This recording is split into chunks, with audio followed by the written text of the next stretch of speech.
మనము ఏడాది కోపారి శివరాత్రికి ఒక్క పొద్దుంటేనే పురాగా డీలా పడిపోతాం. ఎన్ని పండ్లు పొలాలు తిన్నా ఏదన్నా పని చేద్దామంటే ఒంట్లో ఓపికనే ఉండదు. గసొంటిది మరి జగనన్న దీక్షల మీద దీక్షలు ఎట్లా పడుతుండో నాకైతే అర్థం కాదు. అది కూడా మళ్ళీ ఒక రోజు కాదు, 2 రోజులు 3 రోజులు సకలం ముక్కలం పెట్టుకొని అట్లనే కూర్చుంటాడు. మరి ఇవాళ కూడా గసొంటిది ఓ దీక్ష సురువు చేసిండట. మరి ఆయన బాధ ఏందో ఓ పారి అరుచుకుందామా. రాజన్న బొమ్మకు దండేసి కర్నూల్లో 3 రోజుల దీక్ష పట్టిండు జగనన్న. మన పాలమూరులో కడుతున్న ప్రాజెక్టుతోని రాయలసీమకు అన్యాయం జరుగుతుందని జలదీక్ష అని పట్టిండు. వచ్చినోళ్ళు వచ్చినట్టు జగనన్నను ఓదార్చి జై కొట్టి పోయిండ్రు.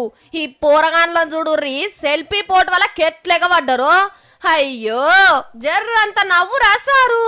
ఇక వెనకశేరి నేను అడుగుతున్నా అని మేము వాడుకొని ఆ తర్వాత మా అవసరాలు తీరిన తర్వాతనే మీకు పంపిస్తాము అని చెప్తే నిజంగా ఇది ఇండియా పాకిస్తాన్ అయిపోదా అని చెప్పి నేను చెప్తా ఉన్నాను.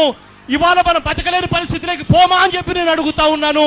అప్పట్లో వీళ్ళ నాయన అఖండ ఆంధ్రప్రదేశ్ ఇడిపోతే హైదరాబాద్ కు వీసా తీసుకొని రావాలే అని అన్నాడు. ఇప్పుడు ఈయనే నీళ్ల కోసం ఇండియా పాకిస్తాన్ లెక్క యుద్ధాలైతే అని రెచ్చగొడుతున్నాడు. నీకు మేము ఎవ్వలం సమాధానం చెప్పలేం గాని మీ రాయలసీమ లీడరు బైరెడ్డి రాజశేఖర్ రెడ్డి సారే సమాధానం చెప్తాడు. ఇక దొంగ దీక్షలతో కాదని చెప్పి చెప్తున్నా. ఎవరో లీడర్ చెప్పినా అంట నంద్యాల చెక్ పోస్ట్ బలి ఉంటుంది లేని, నంద్యాల చెక్ పోస్ట్ బలి ఉంటుంది నీళ్ళకి తెలియదు. ఆడ ఆ లీడర్ కు 2 వైన్ షాపులు ఉంటాయి.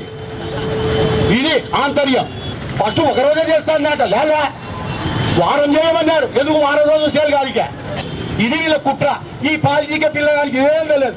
ఇన్నవా జగనన్న, నువ్వేమో రాయలసీమ నీళ్ల కోసం దీక్ష చేస్తున్నా అంటున్నావు, కానీ రాయలసీమ హక్కుల కోసం ఫైటింగ్ చేసే బైరెడ్డి సారేమో మందు దుకాన్లకు గిరాకీ పెంచేతందుకు దీక్ష పట్టిండని బాజాప్తా చెప్తుండు.